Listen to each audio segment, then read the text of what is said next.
November 22nd, 1941. The muddy outskirts of Smolensk, deep in the western reaches of the Soviet Union.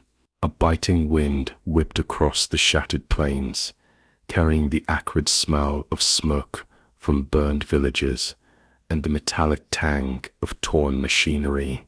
The German 7th Panzer Division, under the command of Oberstleutnant Erich Brandenberger, had advanced cautiously, expecting disorganized Soviet resistance. The earth trembled with each passing tank track, the rhythm of war pounding through the soles of every soldier's boots. Lieutenant Hans Becker squinted through the dust-filled horizon, his Panzer IV, gleaming under a gray, oppressive sky, rolled slowly over the frozen mud.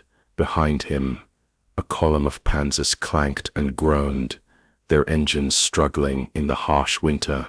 The radio crackled with fragmented commands, punctuated by the distant thuds of artillery. Then something unusual appeared. At first it was just a blur, an angular silhouette weaving through the forest line. But as it emerged, Becker's jaw tightened. A Soviet tank, but unlike the fragile, poorly armored machines the Wehrmacht had grown accustomed to facing. This was different. Its turret was wide and low.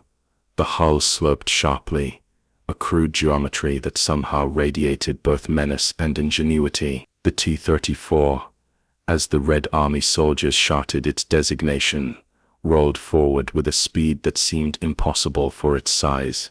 Oberfeldwebel Klaus Richter, riding in a nearby Panzer III, muttered under his breath, "Crude, clumsy, yet moving like a hunting wolf." His words were half laughter, half disbelief.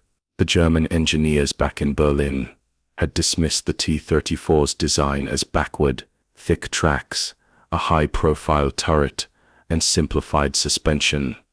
They had mocked it in technical reports, calling it a primitive, unsophisticated vehicle. Yet here it was, ignoring mud, rocks and wreckage, advancing steadily toward the German lines. Becker gritted his teeth and adjusted his sights. He fired the 75mm gun, aiming for the side armor. The shell impacted with a loud clang, but the T-34 didn't falter. The armor sloped perfectly, deflecting the round. Sparks flew from the glancing hit, but the Soviet tank continued its inexorable advance, cutting a path through the shattered forest as if guided by some unyielding purpose.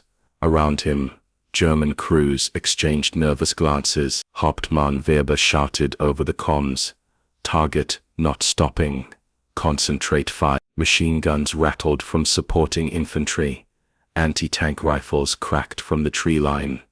Yet the T-34 moved with a terrifying confidence, its wide tracks swallowing terrain that would have bogged down a Panzer. The German soldiers had been trained to believe that mobility and armor could be outmatched by precise firepower, but their experience that day shattered that illusion. In the cold gray morning, the T-34 became more than a tank. It was a revelation, a symbol of Soviet resilience. Becker's heart pounded as he maneuvered for a better angle, but he knew instinctively that this would not be a simple engagement. The sloped armor, the wide tracks, the agility over terrain that crippled his own machines.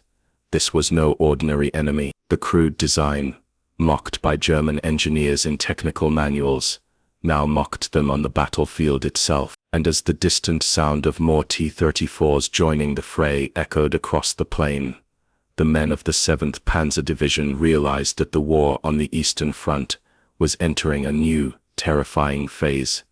Section 2, Mockery, turns to shock. November 20th, just outside the village of Duragobuj, a bitter frost coated every surface in a thin crystalline layer. The German 7th Panzer Division had halted at a ridge overlooking the Dnieper's frozen tributaries, trying to regroup after the morning's encounter. Men hunched over their engines, stamping their feet against the cold, while officers scrawled frantic notes in frost-covered maps. Lieutenant Becker paced beside his Panzer IV, still staring at the horizon, where the T-34's had disappeared into the misty trail. The men had joked about Russian ingenuity being crude, yet that morning had left them shaken. Oberfeldwebel Richter lit a cigarette, the flame flickering weakly against the wind, and muttered, "I thought we had the edge. Our tanks, our training, but they move like ghosts." The truth was impossible to ignore. Reports filtered back from reconnaissance units, multiple Soviet units, all armed with the same seemingly simple but devastating tank, were sweeping across German positions. Their engineers had dismissed the T-34 as cheaply built and unrefined, no radio in some models, rough welding seams, but in practice, the design excelled. Its sloped armor deflected German 37mm and even some 50mm rounds. Its wide tracks and Christie suspension let it traverse mud, snow and trenches that immobilized panzer crews. Hauptmann Weber convened a quick meeting. "Gentlemen," he began, voice tight, "the intelligence reports underestimated the enemy. Our analysts laughed at the T-34's hull, called it crude, and yet here it is, dictating the pace of this campaign. We are facing tanks we cannot easily destroy." A young Feldwebel, barely 20, swallowed hard. "Sir, we can't outgun them. Even head-on our shells glance off their armor." Weber nodded grimly. "Precisely. This is not a minor setback. This is a structural shock to our doctrine. Our panzer divisions rely on firepower, speed, and coordination, but the T-34 undermines all three." The frozen landscape seemed to mirror their unease. Tree branches cracked under the weight of frost. The distant rumble of engines echoed like a heartbeat through the valley. Every German tank crewman now carried an unspoken fear. The crude tank they had mocked was not only surviving, they were dominating. Meanwhile, Soviet crews were driving with a quiet efficiency. Senior Lieutenant Ivan Petrov, commanding a T-34 platoon, shouted orders with calm authority. His men maneuvered through broken roads and shell-pocked fields, using the wide tracks to cross terrain that would have trapped heavier German vehicles. Petrov's radio crackled. "Advance on coordinates Delta 7, avoid main roads, use cover, panzer units approaching, engage only if necessary." The contrast was stark. Where German engineers had prized precision machining, the Soviets valued adaptability and reliability. A rough weld here, a simplified turret mechanism there. The Germans had seen these as flaws. On the battlefield, however, these flaws translated into tanks that could be mass-produced, repaired in the field, and survive damage that would cripple a panzer. Back at the German command post, maps were littered with icons representing lost tanks and stalled units. Becker and Richter stood silently, listening to reports crackle over the radio. Panzer IV's immobilized in mud, Panzer III's destroyed by seemingly smaller caliber fire, reconnaissance units trapped by the Soviet advance. "They move too fast, too well, and there are so many of them," Becker murmured. The ridicule that once colored German engineers' reports now seemed absurd, almost tragic. What they had called a crude design was proving to be a tactical masterpiece, exploiting German assumptions about armor, terrain, and battlefield behavior. In mere hours, the T-34 had rewritten the rules of engagement on the Eastern Front. As night fell, smoke from burning German vehicles painted the horizon red. The men huddled in foxholes and command posts, listening to distant gunfire. The T-34 was no longer a rumor, no longer a curiosity. It was a symbol of a Soviet counterforce that Germany had underestimated at its peril. And in the quiet moments, when the wind howled through shattered villages, the German soldiers understood a chilling truth. Mockery had turned into shock, and shock into fear. Section 3. The T-34. Unleashed. November 24th, 1941. Dawn broke over the Smolensk plains, casting a pale, icy light on a battlefield scarred artillery craters and shattered villages. German forces were repositioning, attempting to consolidate after 2 days of unexpected resistance. But the Red Army had already capitalized on the chaos.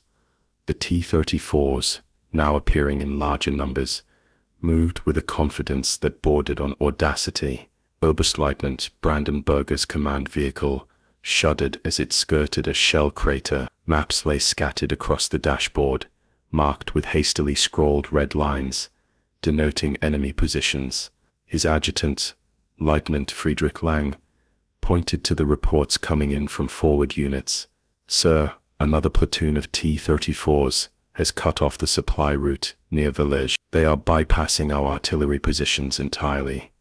Brandenberger's face hardened. "Unbelievable. They should be slow, vulnerable, yet they roll through our defenses like iron wolves. Bring the Panzers forward, concentrate fire." On the Soviet side, the T-34 crews knew no hesitation. Senior Lieutenant Ivan Petrov guided his platoon along a narrow forest track, engines growling like beasts beneath armored steel.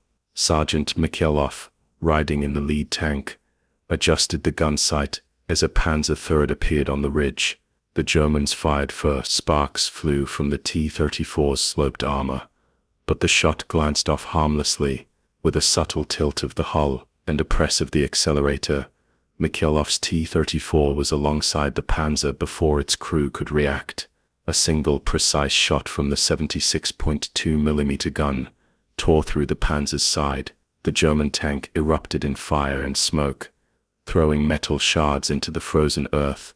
Petrov's men barely slowed, weaving around craters, their tracks gripping the mud and snow with ease. Every engagement seemed to validate the tactical genius hidden behind the T-34's crude exterior. Sloped armor that deflected shells, a wide chassis that distributed weight, and a suspension that kept the tank moving over terrain that immobilized German machines. Lieutenant Becker watched from a ridge, binoculars trembling in his hands. Panzer IVs fired endlessly, yet the Soviet tanks pressed on. "It's impossible, they shouldn't survive that," he whispered. His men exchanged tense glances. Disbelief had hardened into a gnawing dread. Engineers had warned them that sloped armor was inefficient for mass production, and assumed Soviet crews would struggle with maneuvering. But every assumption had been shattered. In Berlin, engineers scrambled to revise their assessment. Technical reports were rewritten in urgency. The T-34 was no longer a primitive tank, but a highly effective, reliable and mass-producible weapon. The combination of speed, armor, and firepower had created a machine that could punch through panzer formations, while shrugging off the hits that would disable German tanks. Field trials in workshops now bore grim warnings. The T-34 could not be underestimated. Back in the field, the German soldiers faced the cold reality. Unteroffizier Dietrich Brahn, tending to a damaged Panzer IV, muttered bitterly, "We mocked them, and now we die for our arrogance." Nearby, a column of T-34's emerged from the tri-line, engines roaring, guns raised and tracks tearing through the frozen ground. Every soldier, from the highest-ranking officer to the youngest conscript, felt the oppressive weight of an enemy who had turned a crude design into a battlefield nightmare. As the morning sun climbed higher, illuminating the smoking ruins of German vehicles, the T-34's rolled forward unrelentingly. They were not just tanks, they were a force reshaping the battlefield, challenging every preconception the Wehrmacht had held about Soviet military engineering. For the men on both sides, it was clear the war on the Eastern Front had changed, and nothing would ever be the same again. Section 4, Lessons in the Mud. November 25, 1941. The battlefield around Smolensk had become a grim mosaic of frozen mud, shattered trees and abandoned vehicles. The morning mist clung to the wreckage, muffling the distant thunder of artillery and the rattle of machine guns. German crews, exhausted and cold, moved between immobilized panzers, assessing damage and trying to salvage what they could. Lieutenant Becker's Panzer IV had taken multiple hits the day before. The engine coughed, radiator leaking, and one tread shredded, yet the T-34's had moved past without pause, as if aware of every obstacle in their path. "We're being outclassed in every way," Becker muttered to Oberfeldwebel Richter. "Speed, armor, firepower, even terrain they navigate like it's paved for them. Across the field, Soviet crews were equally focused but calm. Senior Lieutenant Petrov checked his maps and coordinates, while Sergeant Mikhailov inspected his tracks. "These machines, they're simple." "Yes," Mikhailov said. "But simple is reliable. Nothing stops them, not mud, not shell fire, nothing." The T-34's, despite being mass-produced and crudely welded in some places, were performing flawlessly. The contrast could not have been stark. German engineers had spent years perfecting precision and technical superiority, creating tanks that were mechanically sophisticated, but fragile under certain conditions. They had mocked the T-34's simplicity in reports, calling it rudimentary and unsophisticated. Yet, here on the frozen plains of Russia, their best-made machines lay in ruins, while crude steel silhouettes pressed onward relentlessly. Brandenburger's staff convened a desperate meeting in the wrecked village of Velizh. Maps were spread across a frozen table, smeared with mud and soot. "The T-34 does not fight like any tank we've encountered," Brandenburger said grimly. "Our assumptions about armor penetration, mobility and crew coordination have all failed. They are forcing us to fight differently, and we are not Lieutenant Lang adjusted his glasses, shivering. "Sir, what about anti-tank strategies? Could we maybe lure them into artillery zones?" Brandenburger shook his head. "We've tried. Their mobility allows them to avoid they are tactical chameleons, blending speed and armor in ways our reports never anticipated. The engineers in Berlin thought their design crude. Today, it proves to be revolutionary." Meanwhile, the T-34's continued their relentless advance. They tore through frozen mud, crossed small rivers, and bypassed destroyed bridges. Their wide tracks and Christie suspension allowed them to maintain speed where German Panzers bogged down. Every encounter reinforced a lesson that would echo across the Eastern Front. Simplicity and reliability could surpass technical sophistication. On the field, Unteroffizier Dietrich Braun moved through the wreckage of his squadron. Panzer IV's lay twisted, Panzer III's gutted by armor-piercing rounds that should have been insufficient. He shook his head. "They mocked us in Berlin.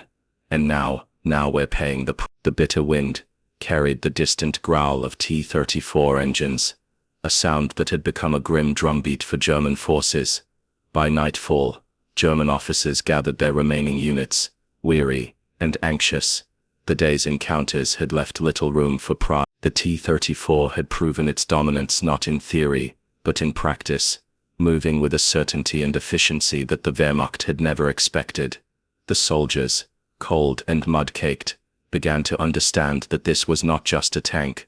They were facing a paradigm shift in armored warfare. The muddy fields of Smolensk were now a school of hard lessons, and the teacher was an unassuming, angular tank that had transformed the battlefield overnight. Mockery had turned into shock, shock into fear, and fear into the painful acknowledgement that the war had entered a new brutal phase. Section 5. The German counterstrike fails. November 26, 1941. The cold had deepened, frost thick on every surface, making the battlefield almost unrecognizable. German forces, determined to reclaim lost ground, prepared a counterattack near the village of Jelna. Oberstleutnant Brandenburger organized his remaining panzers into a concentrated formation, hoping that concentrated firepower could finally halt the Soviet advance. Lieutenant Hans Becker checked his Panzer IV's guns and engine. The previous days had battered both tank and crew, yet a stubborn determination burned in him. "We will hold them back," he murmured, gripping the radio tightly. Around him, fellow tankers nodded, though the lines of worry were clear on every young face. The first sighting of Soviet armor came at mid-morning. A dozen T-34's appeared over a ridge, their angular silhouettes cutting across the snow. Oberfeldwebel Richter muttered, "They keep coming, faster than we anticipated." The German tanks opened fire, shells exploding in clouds of smoke and ice. Yet once again the T-34's sloped armor shrugged off the hits. Sparks flew, but not a single Soviet tank faltered. Senior Lieutenant Petrov led his platoon with calm precision. Keep moving, target weak points, but avoid direct hits to the front, he instructed. The T-34's weaved across the open ground, using terrain and momentum to evade German shells. Mikhailov's tank fired a single round that struck a Panzer III's side, igniting fuel lines instantly. The Germans scrambled to respond, but coordination faltered under the pressure of rapid Soviet maneuvering. The counterattack, designed to crush the T-34 threat, instead highlighted its superiority. German tanks became sitting ducks in open terrain. Anti-tank units struggled to find effective angles. Each engagement reinforced the growing realization that massed firepower alone could not overcome the combination of armor, mobility, and battlefield cunning embodied in the teeth. Back at the command post, Brandenburger's voice grew tight with frustration as he issued orders over the radio. Concentrate on flanks. Don't let them penetrate. Yet his officers were already noting gaps, supply lines threatened, infantry positions at risk, and morale dipping. The engineers' predictions had failed. Again, every flaw in the T-34's design, every supposedly crude feature, translated into battlefield resilience and ease of repair. On the Soviet side, commanders observed the German counterstrike with quiet satisfaction. Petrov's platoon coordinated seamlessly, exploiting every advantage of their tanks. Wide tracks allowed them to move across frozen streams and muddy gullies that had halted German Panzer. Sloped armor deflected incoming rounds, and mechanical simplicity ensured that even minor hits did not immobilize the vehicle. By late afternoon, the German counterattack had collapsed. Smoke from destroyed panzer formations filled the frosty air. Becker sat in the wreckage of a disabled panzer, staring at the advancing T-34's. Around him, the sounds of clashing steel, exploding shells, and the relentless growl of T-34 engines echoed, leaving no doubt. The Soviet tank had rewritten the rules of engagement. The failed counterstrike forced a bitter reality onto the Wehrmacht. Conventional tactics, relying on mechanical superiority and disciplined formations, were insufficient against the T-34. The crude design that engineers once derided had proven its lethal efficiency. Across the battlefield, the German soldiers now understood that this was not a mere tactical setback. It was a strategic awakening. Section 6. Engineers reassess, November 27. In the sterile halls of the Reich's Armored Corps Research Office, engineers and analysts pored over the latest field reports. Schematics of the T-34, once dismissed as rough and inelegant, now covered tables and walls. Hauptingenieur Friedrich Kappel, one of Germany's leading tank designers, studied a series of photographs showing T-34's in various states of engagement. The photos were stark: sloped frontal armor deflecting shells, wide tracks carrying the tank across mud and snow, a turret and hull simplified for production, yet formidable in battle. Unbelievable, he muttered to his assistant. The reports, we underestimated them in every detail. Other engineers argued fiercely over technical notes. Their suspension is crude but effective. Their armor isn't perfect, but the slope does what our calculations never predicted. Deflecting rounds we thought were guaranteed hit. Another added, and the engine rugged, repairable, reliable in conditions that would cripple a Panther prototype. The room buzzed with tension. For years, German tank design had focused on precision engineering, mechanical superiority, and concentrated firepower. Panzer IV's Panther prototypes and Tiger schematics represented pinnacle technical achievement, but the T-34 defied their assumptions. Simple, mass-producible and efficient, it combined armor, firepower, and mobility in a package that the Wehrmacht could not match on the battlefield. Kappel scribbled calculations furiously. He considered the implications. The sloped armor created an effective thickness far beyond its nominal rating, a design that could be easily replicated in German tanks, but had been ignored in doctrine. The wide tracks, initially thought primitive, allowed Soviet tanks to operate where German machines bogged down, and the suspension, though simple, absorbed terrain shock better than anticipated, letting crews maintain speed and tactical flexibility. Meanwhile, in field headquarters on the Eastern Front, German commanders received fresh intelligence. A full T-34 battalion had bypassed their northern flank, cutting off supply lines to infantry units. Oberstleutnant Brandenberger stared at the map, pencil in hand, drawing contingency routes that might prevent a complete collapse. Every move highlighted a painful truth. No matter how many panzer divisions were thrown forward, the T-34's could counteract with speed, numbers, and simple but effective design.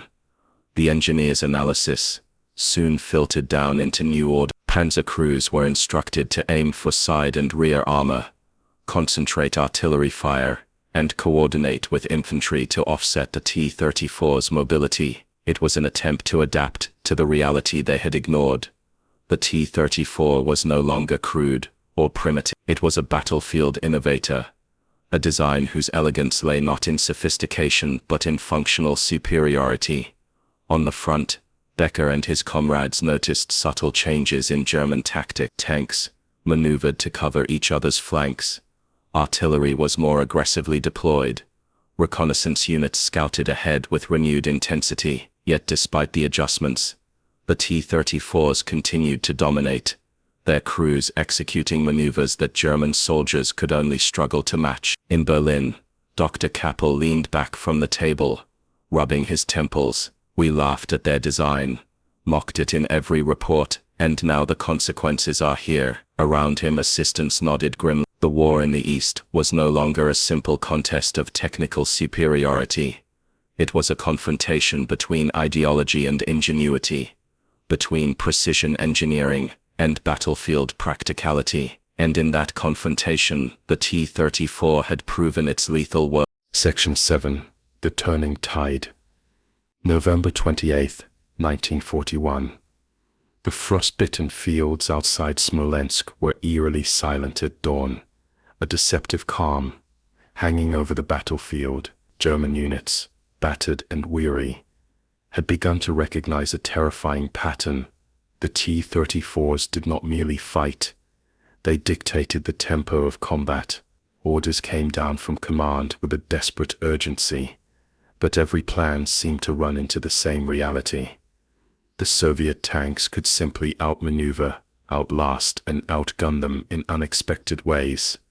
Lieutenant Becker squinted across the mist-shrouded plain. Smoke spiraled from half-buried Panzer forts, while T-34 tracks glinted as they rolled over frozen gullies. Oberfeldwebel Richter's voice trembled slightly as he spoke, not from fear, but from recognition. We trained for superior firepower, for precision strikes, yet they move where we cannot, survive what should have destroyed them. It's a new kind of warfare. The T-34's exploited every weakness in German deployment. Small platoons would maneuver to bypass strong points, while larger formations concentrated fire on isolated panzers. Where the Germans had planned to hold lines, the Soviets chose to bend and flow like steel rivers, finding gaps in the enemy's position that no engineer's plan could anticipate. Even the most experienced panzer commanders found themselves reacting, not acting. In one particularly harrowing encounter near the village of Jetsk, Petrov's platoon split into two flanking units, encircling a German reconnaissance detachment. Panzer III's and IV's fired relentlessly, but their rounds glanced off the sloped armor. By the time the Germans attempted to regroup, the T-34's had already neutralized the position, leaving wreckage smoldering in the morning frost. Becker, observing from a ridge, could only whisper, "They've rewritten the rules of engagement, and we're only just realizing it." Back at Smolensk, Brandenberger's staff tried to adapt. Artillery barrages were coordinated, anti-tank teams were repositioned, and infantry was urged to lay mines along predictable tank routes. Yet the T-34's mobility, coupled with simple and robust design, allowed crews to recover quickly from minor damage and continue their advance. Every adjustment the Germans made seemed merely to provoke a new Soviet maneuver, as if the T-34's anticipated the response before it even happened. Meanwhile, in Berlin, engineers compiled grim assessments. Keppel and his colleagues acknowledged that the T-34's brilliance lay in its marriage of simplicity and functionality.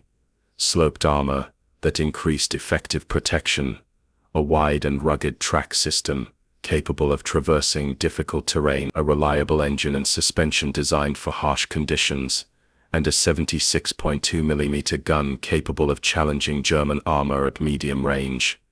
Each crude element had a tactical purpose, and the combination created a force that the Wehrmacht was ill-prepared to confront. In the trenches and command posts of the Eastern Front, German soldiers' morale began to fray. Stories spread quickly of Panzer crews immobilized by mud, of Panzers destroyed by a single well-placed round, of T-34's appearing in places thought impossible. Becker felt a strange mix of awe and dread. These tanks were more than machines. They were symbols of Soviet ingenuity and resilience, striking fear into every man who had once looked down on their design with contempt. By late afternoon, the tide of battle had subtly shifted. The Germans could no longer rely solely on technical superiority or rigid doctrine. They had to rethink tactics, coordinate more flexibly, and respect the T-34's capabilities in ways they had never considered. For the first time, the Wehrmacht confronted the reality that the crude Soviet tank was more than a weapon. It was a catalyst for a transformation in armored warfare itself. Section 8. The cost of underestimation. The battlefield around Smolensk had become a frozen graveyard of steel and fire. The ground was churned to a treacherous quagmire in spots, while smoke from wrecked vehicles and burning villages hung like a pall over the plain. German forces, still reeling from failed counterattacks, counted losses that mounted by the hour. Lieutenant Hans Becker walked among the wreckage, the acrid smell of burned fuel stinging his nostrils. A Panzer IV lay overturned, its turret blown off, jagged metal jutting skyward. Nearby, a Panzer III had split in two from a single round from a T-34. The soldiers moved silently. Exhaustion and fear etched deeply into their faces. We mocked them. We laughed. And now look at the cost, Becker muttered to Oberfeldwebel Richter, who could only shake his head. The reality was stark. German intelligence and engineering had grossly underestimated the Soviet tank. Reports from the front confirmed what the soldiers already knew. The T-34 was reliable, mobile and resilient, and Soviet crews were disciplined and adapted. Every assumption about German superiority, armor, firepower, crew coordination had been challenged and repeatedly disproven. In Berlin, engineers convened emergency meetings. Dr. Friedrich Keppel and his team pored over field reports, photographs, and captured T-34. They calculated armor angles, suspension performance, and firepower potential. The conclusion was inescapable. The T-34 was a formidable adversary, designed for both mass production and battlefield dominance. We thought them primitive, Doc Keppel said bitterly, but their crude design has cost us lives we could not afford to lose. Back on the front, Oberstleutnant Brandenberger issued a grim report to higher command. Entire supply lines had been cut.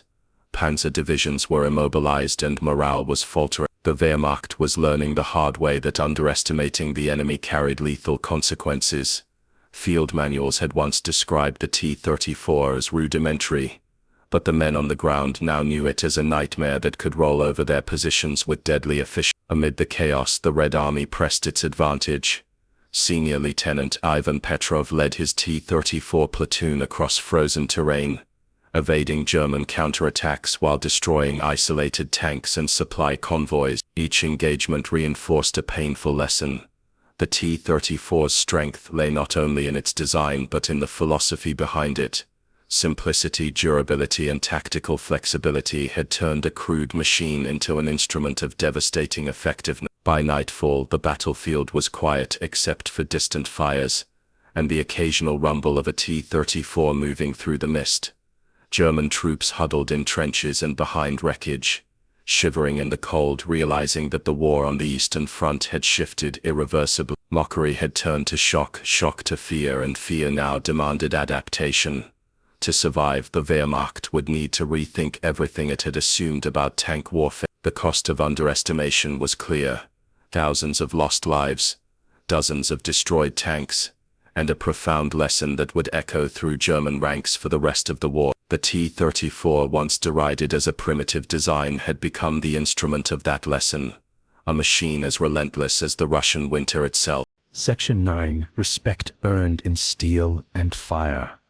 November 30th, 1941. The air over Smolensk was sharp and biting, carrying the scent of smoke and frozen earth. German troops, weary from constant engagement, moved cautiously, aware that every shadow could conceal a T-34 poised to strike. What had begun as derision for the crude Soviet design had hardened into respect born of hard-earned experience. Lieutenant Becker observed a column of T-34s maneuvering with precision across a snow-covered field. Their wide tracks crunched over uneven terrain with a mechanical inevitability that seemed almost predestined. Oberfeldwebel shook his head. We mocked them in Berlin, called them primitive, and now we see that every flaw we laughed at is exactly what makes them so deadly. German officers convened again to discuss tactical adjustments. Brandenburger's voice, normally sharp with authority, carried a new caution. We must treat the T-34 as we would a superior enemy. No assumptions, no underestimation. Their mobility, their armor, their numbers. Ignore any one of these at your peril. Maps were redrawn to account for Soviet maneuverability. Artillery deployment was reconsidered, and infantry units were instructed to coordinate more closely with armor. Meanwhile, the Soviet side remained methodical. Petrov's T-34 platoon advanced over frozen rivers and forested gullies, exploiting gaps in German positions. Sergeant Mikhailov glanced at his fellow crew members. They call it crude, yet it outperforms them at every turn. Every obstacle we face, we overcome. Every shell they fire, most bounce off. On the ground, the contrast between expectation and reality was stark.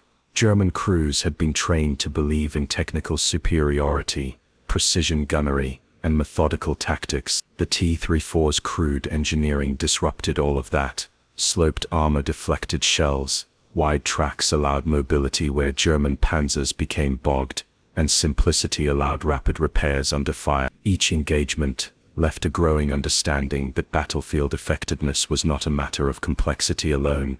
It was about design that worked under pressure, in mud, snow and chaos. Becker, watching a T-34 platoon disappear into the mist, whispered to Richter, "We've learned what they mocked in our design officers.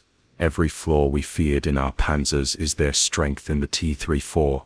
The realization was sober. Engineers and soldiers alike now understood that respect had been hard-earned, through destruction, exhaustion, and relentless pressure from an enemy they had once derided.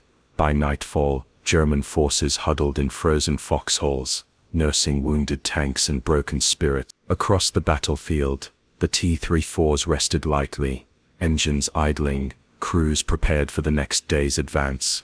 The mockery of engineers had transformed into battlefield respect. In the icy, smoke-laden fields of Smolensk, a simple angular tank had proven that ingenuity, practicality, and adaptability could triumph over sophistication, precision, and pride. December 1st, 1941. The first snow of the season fell gently over Smolensk, dusting the scarred landscape in a deceptive white serenity. German forces, battered and weary, moved cautiously through frozen mud and broken roads. The T-34, once mocked as a crude Soviet tank, had not only survived but dominated the engagements of the past week, leaving a deep impression on every officer and soldier who faced it. Lieutenant Becker stood beside a damaged Panzer IV, surveying the horizon where distant T-34 tracks crisscrossed the snow. "We underestimated them," he murmured, more to himself than to Oberfeldwebel Richter. "Every assumption, every report from Berlin. They've rewritten armored warfare." Across the battlefield, Soviet crews maintained their vigilance. Senior Lieutenant Ivan Petrov led his platoon with quiet precision, aware that the next engagement could come at any moment. Sergeant Mikhailov checked the tracks and guns, confident that the simple, robust design of their tanks would carry them through the chaos. The T-34 had proven that engineering elegance was not measured in complexity, but in reliability, adaptability, and battlefield performance. Back in Berlin, the ramifications were being felt at the highest levels. Engineers re-evaluated German tank programs, focusing on mobility, sloped armor, and ease of repair. The T-34 had forced a paradigm shift. Mass production and practical design could rival and even surpass mechanical sophistication. Reports once dismissive of Soviet engineering were now filled with admiration, caution, and a grudging acknowledgement of tactical genius. In the field, German soldiers came to terms with the consequences of underestimating their enemy. For every destroyed Panzer, every immobilized unit, there was the stark reminder that design mocked on paper could dominate in practice. Becker, looking at the frozen expanse, realized that the war's lessons were being taught, not in lectures or manuals, but in mud, fire, and steel. The T-34, with its sloped armor, wide tracks, and reliable engine, had become the backbone of the Red Army. It transformed battlefield expectations, challenged doctrines, and forced the Wehrmacht to rethink strategy in real time.